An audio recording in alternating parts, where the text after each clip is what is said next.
Hello, everybody, and welcome to Dimensional Walking. I'm Rainbow, and today I wanted to talk to you a little bit about something that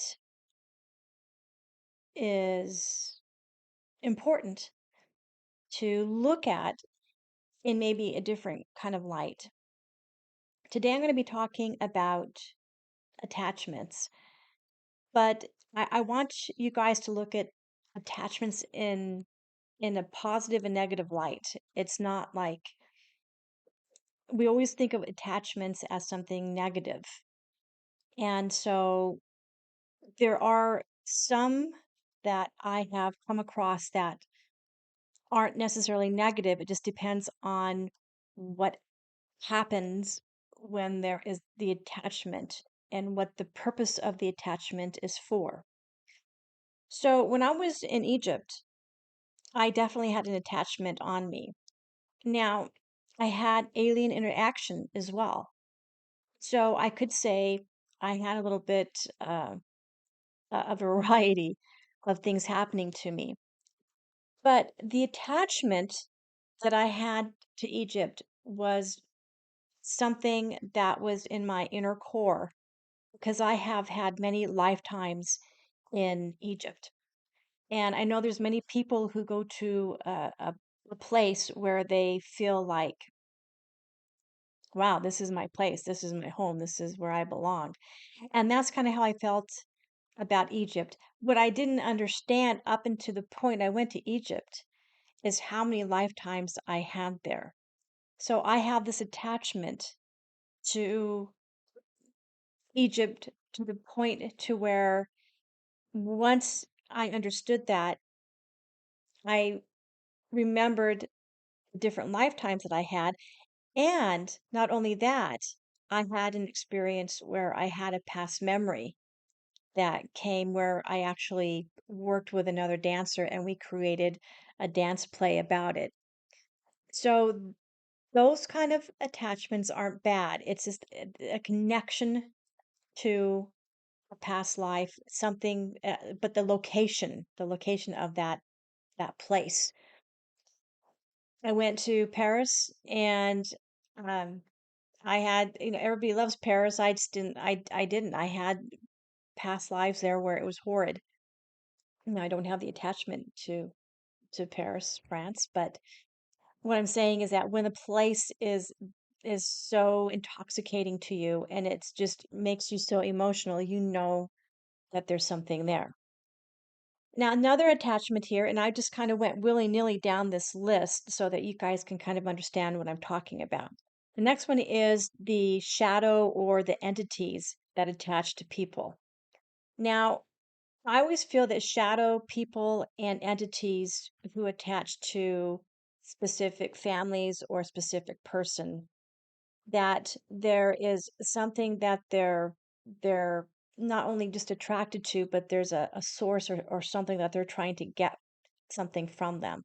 And I always feel that shadow people and entities who actually hang around homes or they hang around locations where structures have been isolated and where nobody's been there for many years, and then all of a sudden people come in and they start renovating the location where they change things in not only the structure but around the land where these shadows people and these entities actually are attracted to the emotional energy that humans bring in. I think it's source. I think it's something that they feed off of. And I think that whenever there's renovations happening in a house, whether it's been abandoned for whatever period of time, and then the emotional attachment to that house is from the past energy that they got from whoever the inhabitants were.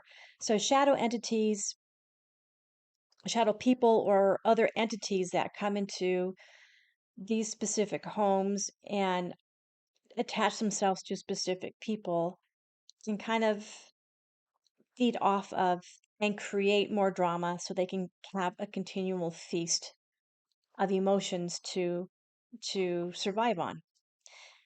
Now, the demonic attachments are things that, and I like to call them things because I think that it's not so much the person that well, obviously they don't care. It's not the person that's the the target. It's basically it's taking something sacred and just creating havoc so that you can just say to the face of anybody who believes in God or the vessel of the body, you can just take it and just obliterate it. You can just take the soul and just create something a situation to where you just make something so graphically horrid that they're making a statement saying screw you to God. And as people who love God and we're very honored to be in our bodies, have our bodies as our vessel. Vessel is the one thing that these things can take and and just mess with. So to me, I think with the demonic stuff that I've seen, the best way to, I think, keep them away from your body is to have as much love and light as possible around you, to have that bubble of just blessings and prayer and everything that you can possibly do because they don't like that. As far as the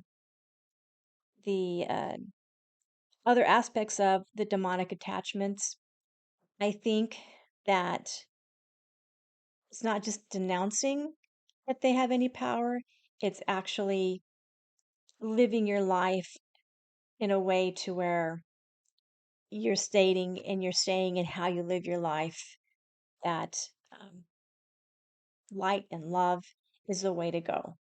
They have no power when it comes to any of that. They have no power over humans. With locations can have attachments. The the land itself can have an energy to it, and it can be an aspect of Gaia. It can be an aspect of Mother Nature. It can be the we people. It can be cryptids. It can be anything that's in the forest dwellers. It, these specific locations can have attachments, and you'll know you need to leave when you don't feel very good in a location and your gut's telling you you need to get out of there. I don't think it's them being unfriendly. I think it's just basically these specific locations aren't for humans, and humans think that every place is for them, and it's just not true. We share this planet with other beings, and we have to acknowledge that. As far as attachments to objects, man, we've talked about that on this show before. God, I've experienced it where I've had objects that had something connected to it, and it it changed the whole atmosphere of the room it was in the house. I am queen in my domain, so I try not to bring in objects that have anything attached to them. If I go to a location where there's objects that do have something attached to it, I always make it extremely clear that it can't leave with me. I speak directly to the attachment or the intelligence in that in where whatever object it is. And I always let the person who's dealing with this situation know that they they are the main core person in their domain, and they have every right to tell this thing to leave. If there's such a degree of intense pushback from this type of attachment, it's just best to get rid of the object because nobody needs those problems in their home. And there's religious attachments, and religious attachments to me are different than demonic attachments.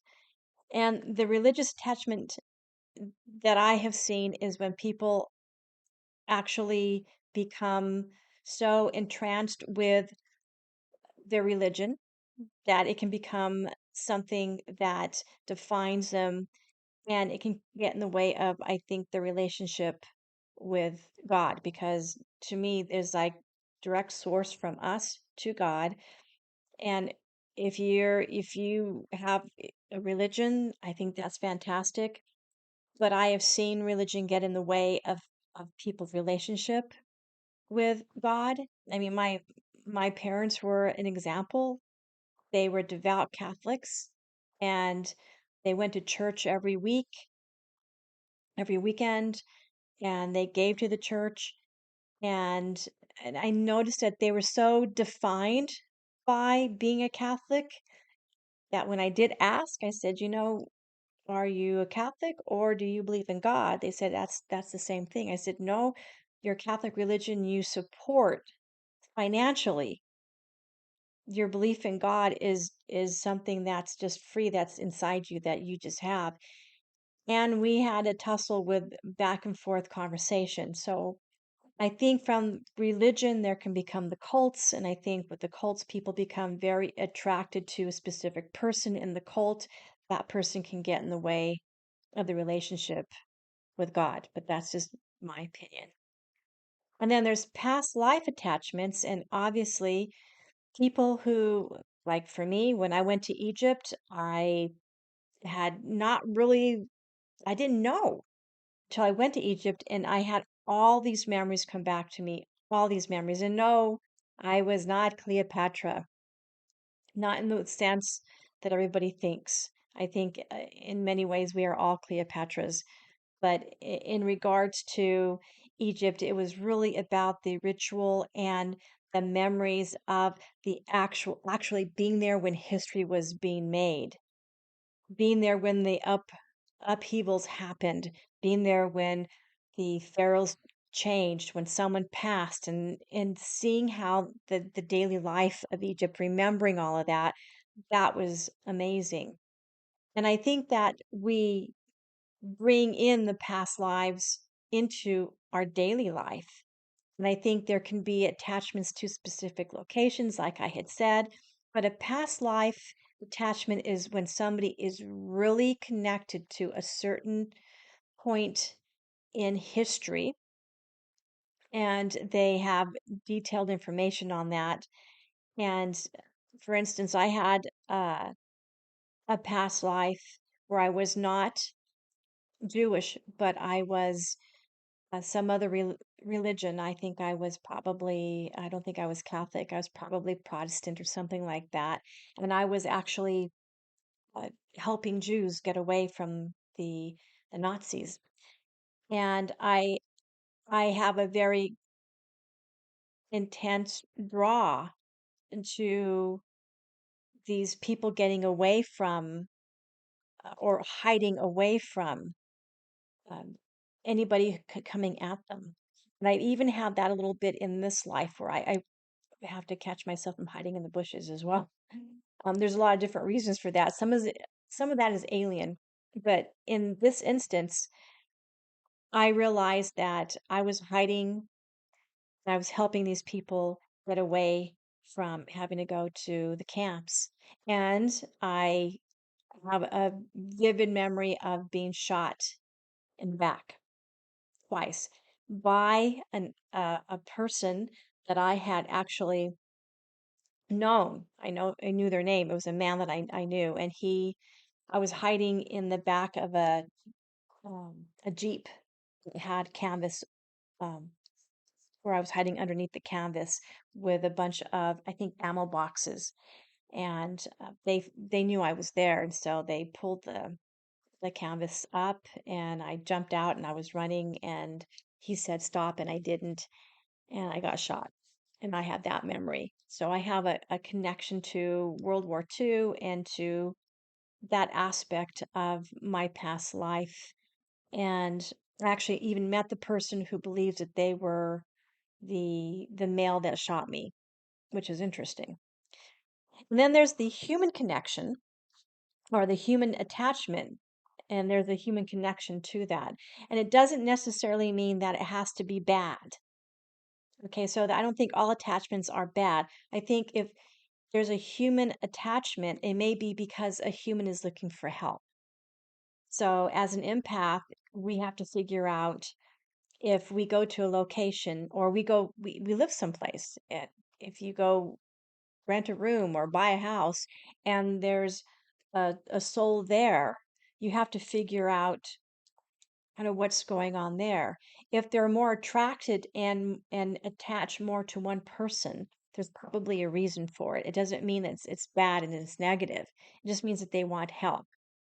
And I noticed that on some of the channels that I watch that there's these souls that are crying, and they try to go up to people to get help. And imagine if you've passed on or you're very confused, you know that you died and you're looking for help, you're looking for answers, and you're going to humans who you were a human at one point, so you think, well, I'll go to a human, and they're constantly running from you.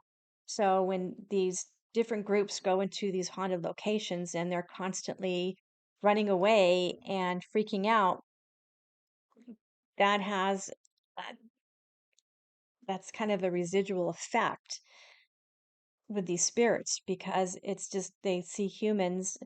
They may see one that might have the ability to help them, and they may be more attached to that one human who's an empath or who can hear, who can understand what they need help with. Maybe they want their body found. Maybe they they don't know what to do. They didn't see the light. Maybe there was no light when they died. Who knows? But we have to understand that it's not all black and white when it comes to the paranormal. And then there's emotional attachments. And this is a big one. There's locations where people go to and all of a sudden they're crying. There's locations that people go to where they don't understand why they're angry. There's locations people go to where this is it's a mixed bag. Everybody in that group is feeling something entirely different. So we have to understand that being on this planet doesn't necessarily mean that the emotional residual effects of history and the humanness of society isn't going to be in locations. It's not something that you can smell, it's not something that you can see, but it definitely is something that you can feel.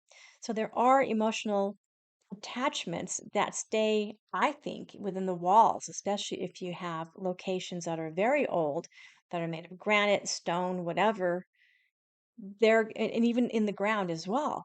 So you have to understand that there's going to be the emotional attachment to these locations. Not that you probably don't, because if you're watching this channel, I'm sure you're all very aware of attachments. And then I have here alien attachments, and there it's not just the implants that I'm talking about. I think that there's alien groups that follow families for generations, and that to me is an attachment.